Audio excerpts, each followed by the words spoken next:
Info. Sport, santé,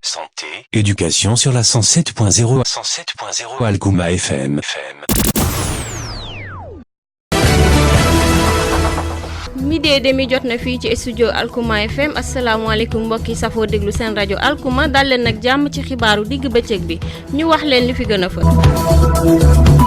li gën a fës ci xibaar yi jëwriñ bi ñu dénk urbanisme fii ci Tambacounda moom nag dafa daal di yëkkati ay kàddu moom monsieur Abdoulaye Dione ñëwaat ci jafe-jafe yi nga xamante ne moom la ñuy jànkoonteel ci pencum tabax bâtiment yi fii ci Tambacounda ginnaaw bu ñu nekkee ci ay chantier groupe Areski dafa daal di bëgg tabax yoon fépp fi nga xamante ne yoon bi dina fa jaar ay forage ay bërëbu fajukaay waaye ay école bi nga xamante ne ngir jàppale yi nga xamante ne ñooy population yi bootu nekk benn village bu nekk ci diggante 8 kilomètres digganteem ak Tambacounda chef de village bi dafa daal di yëkkati ay kàddu wax jafe-jafe yi nga xamante ne moom la village bi di dund xibaaru tàggat yaram la ñuy tëjee suñu édition dinañ ci ànd ak Issaga diao mu faram fàcceel leen ko mbokk yi ponk yaa ngoog bu ngeen taaxirloo ginnaaw bàkk bi ñu yaatal xibaar yi.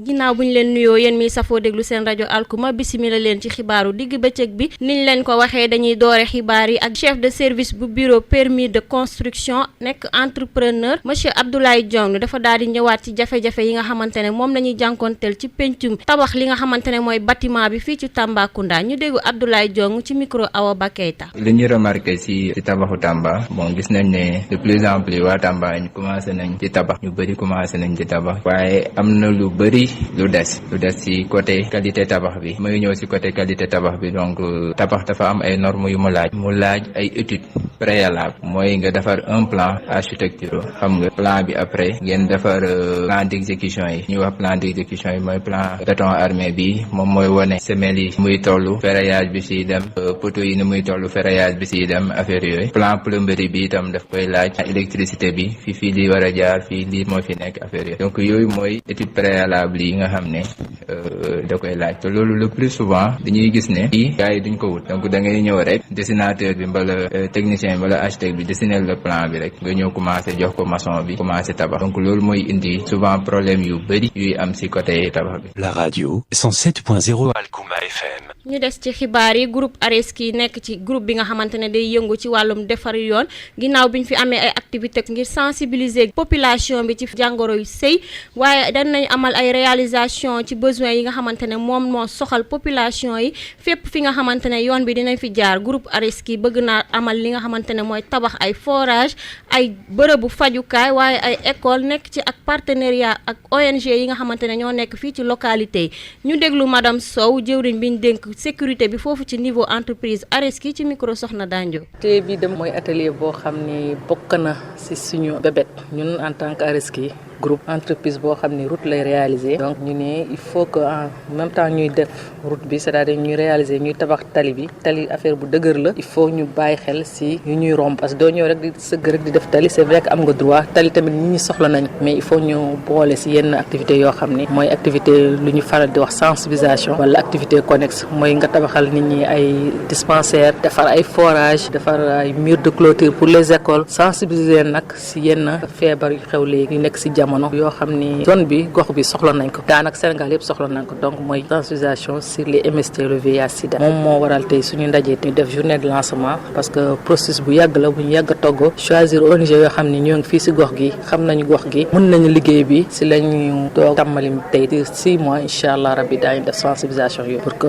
gox yi nekk booru tali bi ñu du ma ne xamuñu ñu yokkal leen seen xam-xam ci wàllu wér-gu-yaram ak ni ñu moytoo yenn feebar yu xew ci jamono. La radio 107.0 alkuma FM. ñu des ci suñu xibaaru dëkk ba léegi bootu nekk benn village digganteem nekk ci juróom-ñetti kilomètres ak Tambacounda bu ñu sukkandikoo ci Moussa Fofana nekk chef de village depuis 1989 foofu ca bootu moom nag mi ngi xamal ne bootu ñu ngi ko créé ci atum 1917 ci jamono jooju ñu mel ni Sellu Jaxite Moriba Jara ak Moussa Fofana ak Keyfing Jara ñooñu ñoo samp dëkk boobu village bootu moom chef de village bi yëkkati na ay kaddu wax ci jafe-jafe yi nga xamante ne moom la village bi di dund ñu déglu Moussa Fofana chef de village bu bootu ci micro Sokhna Danjo. Actuellement parce que bootu ñu ngi koy tabax en 1900 par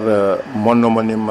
Moussa Fofana et certains vieux encore qui sont de Sellu Jaxite, Keyfing Jara, Moriba Jara, le feu aussi de Mokhtar Fofana. man maa ko doon de 89 à nos jours. ñu ngi koy créé en 1917. dëkkuwaay bi mu ngi juróom-ñett fukk ak ñett kër. bon jafe-jafe yi aussi xam nga nit ki foo ne nga am li nga mën a dundal sa bopp mais surtout boo gisee ngay lekk xale yi ñoo koy indi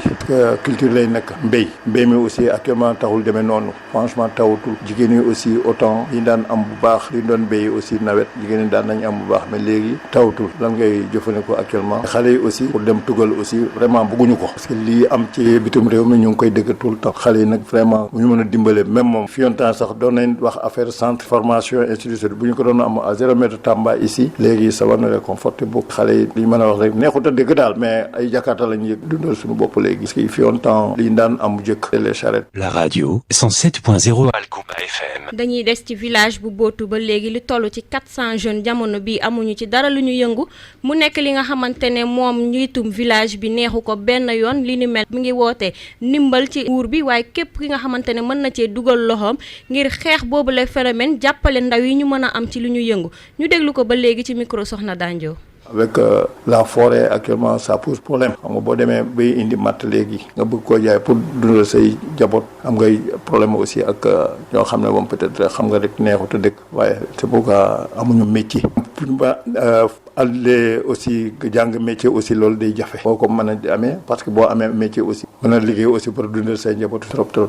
loolu tax ñuy laaj nguur vraiment lu mën a def ci ñun mooy politicien mooy état léegi nag vraiment bu ñu mën a gëstu buutu tuuti dina baax trop xanaa mbay mi léeg-léeg nu ñoo xam ne léeg-léeg dañuy déplacé wu dem ay lumo boo amee départ tuuti nga dem jël ay gerte ay pataas ay pulox financement aussi ay banque la ñu dem waa banque ñooy ñëw souvent là-bas am ay mbootaay yu fa nekk ñu leen abal xaalis mais ñu bëri ragal nañu aussi que amay demagul noonu boo jëlee aussi te buy ñëw pour nga fay boo koy jëlee njaay mi demul noonu aussi ñu ñëwee aussi ça pose d'énormes problèmes. La radio 107.0 Alkuma FM. ñu des ci xibaar yi ba léegi ginnaaw bi mu teewee foofu ca sommet bu Royaume-Uni ci Afrique investissement foofu ca Londres moom njiitu réew mi Macky Sall dafa daal dañoo ak ki nga xamante ne mooy premier ministre bu Grande-Bretagne di Boris Johnson ñoom ñaari njiit yi ginnaaw bi ñu yëkkatewundoo ay kàddu wax nañ ci li nga xamante ne mooy sukkali suñu économique fii ci Sénégal diggante Sénégal ak foofu di Royaume-Uni mbokk yi ñu dem ci xibaaru tàggat yaram. Le sport.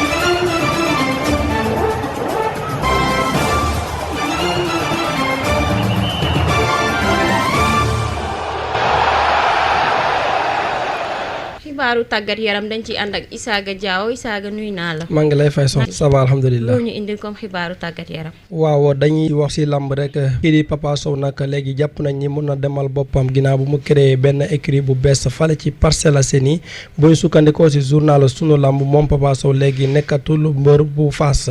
ensuite kii di défenseur central sénégalais nekk Bambo Diaby nag actuellement benn enquête pour dem ci wàllum antidopage moo ko nekk di topp waaye nag toutefois ñu ngi xam ne ni ko enquête boobu su s'avéré nekk dëgg rek moom dina subir ay sanctions yu rëy a rëy. ensuite ñu dem fale ci Angleterre kii démb ci ngoon kii di Leicester daroon dal kii di West Ham Leicester na moo mujjee door ñeenti bal ci benn. ensuite Manchester United tamit door nañ ko fale ci domicile par Burnley 2 bal ci dara. fu ñu koy jeexalee mooy Wolverhampton moom tamit dina dalal tey ci ngoon Liverpool su 20h jotee. ensuite Ligue 1 France tey nag tey ci ngoon Nice dina jouer ak kii di Reims su 19h45 jotee. Soxna merci li leen andal ci xibaaru tàggat yaram. cant ak ngërëm ñëw na la monsieur Diao ci yooyu la xibaar tàggat yaram mbokk yi ñu fàttali leen lu gënoon a fës ci xibaar yi.